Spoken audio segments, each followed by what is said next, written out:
we want to civilize these countries. What they actually did was converted them into slaves. And this is what has been done by many of the Western countries. We have the example of UK. They colonized many countries in the world, including India, where I come from. The whole of the Indian subcontinent was colonized by them. They started the East India Company.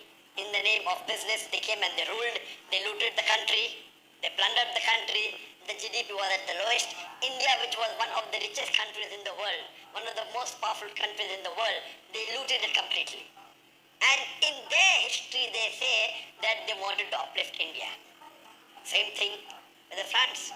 Imagine they made colonies in Algeria and concentration camps much before what Hitler made in Germany. And they are talking about human rights to us.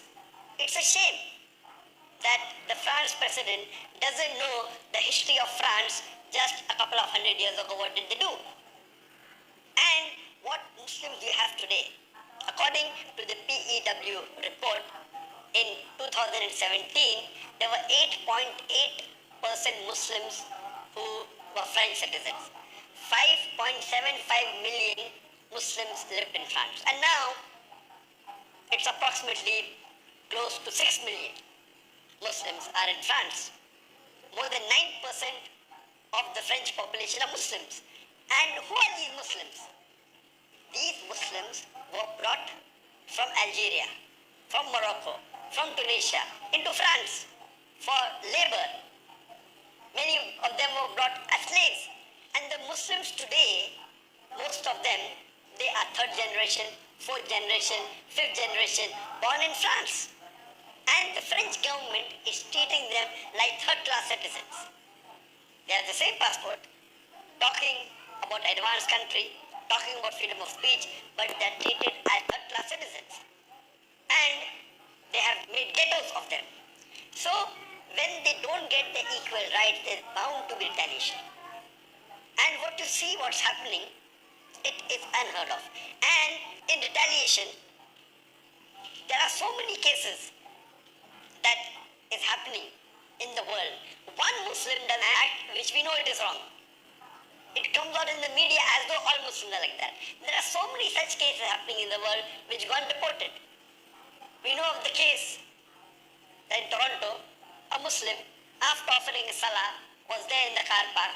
A white supremacist comes and slits its throat, and the media doesn't report. We come to know from the small media, social media. It's not news at all. There are several such cases. If you see all over the attacks, the terrorist attacks, and all the killing that is going on, it is much more done by non-Muslims. And I gave the talk in 2006 on the topic, is terrorism Muslim monopoly? And I went on 100 to 150 years back that who were the first terrorists? Who was the first person who did the hijacking of the plane? Who were the people who did the first assassination?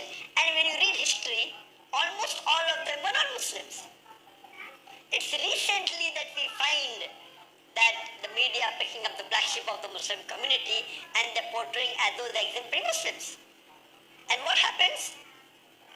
2 days later, after this teacher was beheaded, on the 18th of October, just below Eiffel Tower, 2 Muslim ladies who were wearing hijab, they were attacked by a French woman and stabbed multiple times. One Muslim lady, she was 40 years old, the other was 19 years old, and there was multiple stab injuries, so much so that both were admitted to the hospital. And the elder lady was there in the hospital with multiple wounds to her lung. And even the younger lady of 19 years old, she had multiple stab injuries. And this was actually not reported. Later on, when the video became very popular and was circulated on the social media, then the police later on goes and arrests the French woman. Isn't this double standards? France, claiming to be a very advanced country, claiming to be a country which has human rights, they have double standards. Imagine when 9 to 10% of the population of France, they are Muslims. Instead of taking care instead of living harmoniously, they go out of the way to say that the headscarf will be banned, the niqab will be banned, showing signs of religiosity ban. And what do? They go and openly they say that we are going to make these caricatures of the Prophet Nauz Billah public. And anyone who objected to this, it was a crime. And they went and closed down more than 70 mosques. In the last week, the French government, all those who objected that making a public display of the Prophet's caricature, demeaning him, insulting the Prophet, making derogatory statement against him, when they objected, they were arrested. Imagine, more than 70 mosques were closed. Not only are they doing blasphemy, but anyone who objects, that they consider is not freedom of speech, that they consider as crime. Isn't the double standard? It is nothing but thuggery. That just because they are in majority, 90% of them, they are subduing and they are oppressing the minority. Is this freedom of speech?